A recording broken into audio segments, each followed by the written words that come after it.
Dari dulu saya nggak pernah menyangka bahwa kuliah bisa semenyenangkan ini, walaupun jurusan saya sekarang bukanlah passion saya. Dari awal punya passion dan kecenderungan untuk menganalisa sesuatu hal, terutama dulu suka banget yang namanya people watching. Saya juga senang berinteraksi sama orang lain, dengar cerita teman, dan akhirnya ketika kuliah, saya memilih psikologi karena niatnya ngikuti passion. Namun takdir berkata bahwa saya harus menjadi seorang mahasiswa teknik. Halo, saya Gilang Manjubira Rasunu. Saya seorang mahasiswa teknik elektro dengan bidang studi telekomunikasi di Universitas Brawijaya. Lahir di Jakarta dan besar di Bekasi. Passion saya muncul karena saya punya rasa penasaran yang tinggi, yang membuat saya menjadi seseorang yang analitikal.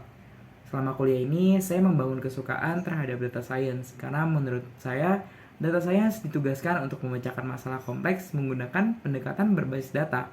Hal ini menarik bagi saya yang menyukai pemikiran analitis dan senang menemukan solusi-solusi yang inovatif. Kalau ditanya cita-cita saya dulu, saya mau banget jadi psikolog. Karena saya suka banget berinteraksi. Di pertemanan juga jadi sering jadi tempat curhat, dan senang juga bisa mengerti teman-teman saya. Sayangnya, saya tidak diterima di jurusan impian saya.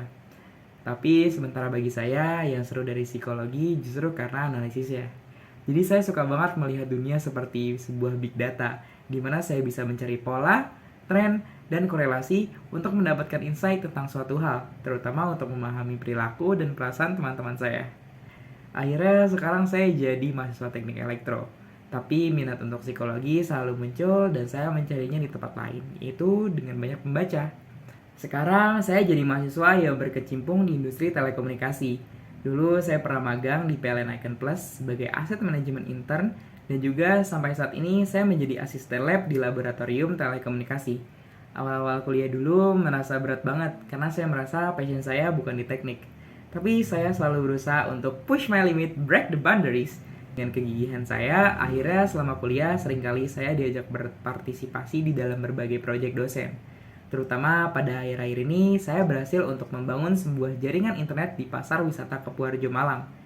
Pasar ini cenderung merupakan sebuah area blank spot. Dan mungkin bagi sebagian orang, apa yang saya kerjakan cuma sekedar bangun jaringan untuk internet aja.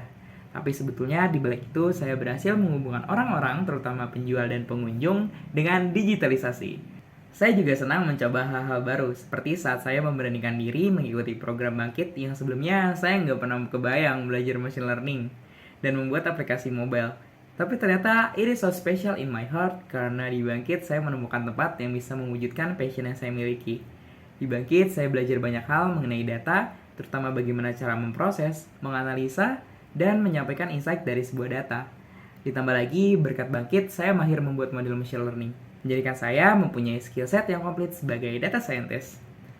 Selama di perkuliahan, saya selalu didorong untuk berani mencoba hal yang berbeda, berinovasi, dan bereksperimen. Because a leader allows failure and error to move forward.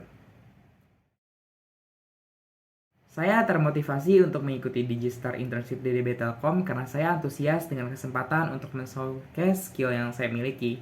Saya juga ingin untuk terus belajar dan berkembang di DB Telkom dan menjadi bagian dari tim yang berdedikasi untuk mendigitalisasikan bangsa. Saya yakin bahwa latar belakang dan semangat saya membuat saya sangat cocok untuk posisi data scientist. Dan saya bersemangat untuk mengenai kemungkinan berkontribusi terhadap kesuksesan berkelanjutan dari Telkom Indonesia. Sebagai bentuk komitmen, saya akan bersungguh-sungguh menjunjung tinggi kultur perusahaan, berkontribusi penuh pada setiap pekerjaan, dan akan selalu mengejar KPI yang terbaik. Selain kuliah, saya juga terus belajar hal-hal baru di luar perkuliahan. Akhir-akhir ini, saya mengikuti course-course online mengenai generative AI. Terutama, saya sedang memperdalam ilmu mengenai natural language processing. Project yang paling berkesan untuk saya adalah saat mengerjakan capstone project di program Bangkit. Saya berperan sebagai machine learning engineer sekaligus sebagai team leader. Tim kami berhasil membuat sebuah aplikasi bernama Breeze. Aplikasi ini merupakan platform yang lengkap yang merevolusi cara individu melacak dan mengurangi emisi karbon sekaligus memberikan insentif setiap aksi positif yang dilakukan oleh individu. Proyek yang dilakukan selama kurang lebih 1 bulan ini memiliki beberapa tahap.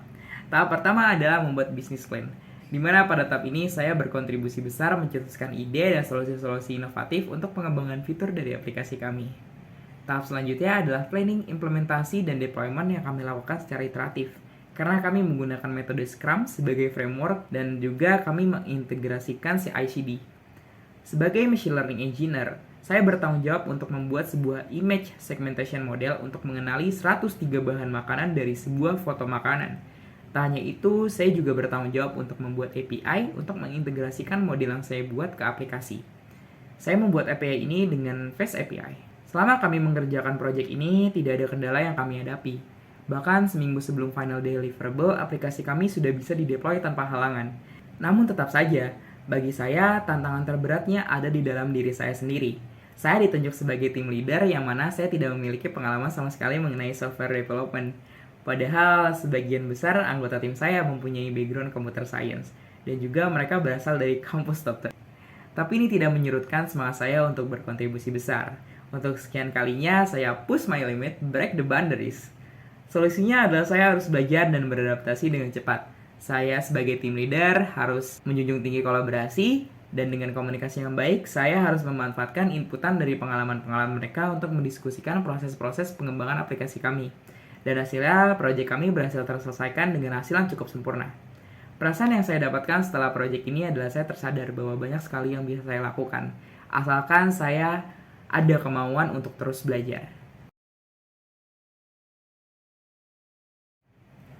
Untuk tools data science yang sering saya pakai yaitu ada Microsoft Excel dengan nilai 8/10, Power BI atau Tableau 8/10, TensorFlow dan Scikit-learn 8/10, SQL 8/10, Git 7/10, Python 8/10, Pandas 8/10, dan Jupyter Notebook 8/10.